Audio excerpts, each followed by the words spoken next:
E, e aí, eu sou o Maicon, esse daqui é o meu trabalho de física feito junto com o Luca, o Yanoni e o Pedrão. E eu vou começar pelo básico, no caso apresentar o tema, que é termologia, o mesmo para todo mundo. Bom, começando pelas leis fundamentais termológicas, elas são divididas em três. A primeira, onde nenhuma fonte de calor é destruída ou criada, e sim transformada. A segunda lei é que o calor flui naturalmente do objeto com maior temperatura para menor temperatura.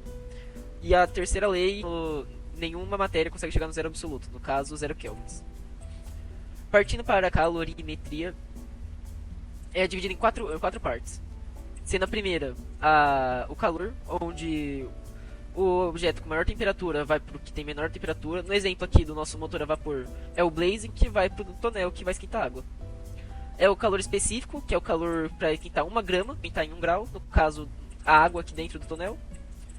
O calor latente, o objeto mudar de estado físico, tipo a água virando vapor. E a capacidade térmica, que é aumentar em 1 grau o todo. Agora falando sobre dilatação térmica, há três tipos de dilatação. A dilatação linear, onde ocorre um efeito mais visível no seu comprimento. A dilatação superficial, onde ocorre em objetos planos, assim como a parede aqui do nosso tonel. E a dilatação volumétrica, onde faz objetos 3D aumentem seu volume. Tipo a água virando vapor aqui, ó. Agora, olhando o nosso motor aqui, a gente tem que estar atento aqui a quantidade de pressão, água e temperatura. Porque existe uma lei chamada a lei de Clapeyron, que parece o nome da evolução do Eve lá.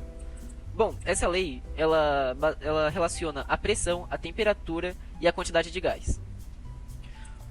Olhando para essa lei, caso o nosso sistema não fosse especificamente feito com 8 válvulas para liberar pressão e gerar o nosso torque, 5 bombas para manter o nível da água e os blazes, que são a melhor temperatura do jogo, existe uma grande possibilidade dele explodir ou não funcionar.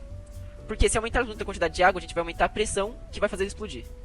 Se a gente diminuir o número de válvulas, a gente não vai dar o escape suficiente desse vapor e vai explodir. E se a gente não colocar os blazes, provavelmente a quantidade de energia não vai ser o suficiente para esquentar a água que está dentro do tonel. Como a gente pode ver aqui, o tamanho do tonel, a água e o calor, está tudo perfeitamente alinhado.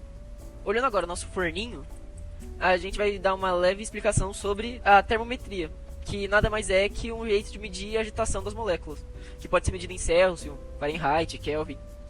Mas a gente vai usar esse forninho aqui para aproximar a temperatura do nosso forno com a vida real. Que no caso a gente vai pegar um pão aqui, colocar dentro do forno, ver quanto tempo demora e colocar a média dos dois mundos e comparar. Então, eu vou colocar o forninho aqui, o Pedrão vai acelerar na edição e a gente vai fazer uma regra de 3, no caso ele. Bom, agora para descobrir quanto seria o tempo médio em si, é bem simples. Vamos começar. Bom, sabia que 1 segundo equivale a 20 ticks no jogo? Aí a gente tem que calcular quanto o tempo lá que demorou no forno. No caso, já contei que foram 30 segundos. Aí a gente faz 30 vezes 20 ticks, que vai ser igual a 600 ticks. Beleza? Bom, agora sabendo que num dia normal existem 24 horas, e no jogo, um dia normal dura aproximadamente uns 24 mil ticks, beleza? 4 mil ticks. Que é exatamente a mesma coisa do que 1 hora para 1000 horas, beleza? Aí então o que a gente fazemos? A gente coloca os 600 ticks aqui embaixo para descobrir o x aqui. O que a gente pode fazer é o seguinte: a gente põe aqui um negócio que vai dar 0,6 vezes 1 hora, que é 60. Isso aqui vai dar aproximadamente uns 36 minutos. Beleza? Agora que nosso pão ficou pronto, a gente vai fazer uma relação de regra de 3 para calcular mais ou menos a temperatura do nosso forno. E isso eu vou deixar pro Pedrão. Bom, agora para calcular a temperatura do forno é bem simples.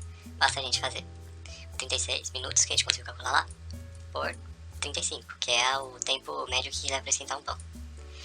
A temperatura média para esquentar um pão é de 180 graus. Por aí. Agora a gente quer descobrir a temperatura em si em 36 minutos, beleza? Então eu já falei 35 vezes x vai dar 35x. Igual a 880 vezes 36, que é igual a 6.480. Agora de pegar o x, passar dividindo, 6.480.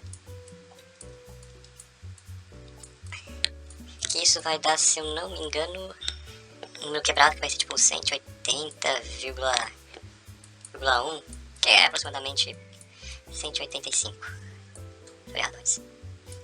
Graus Celsius. Pronto.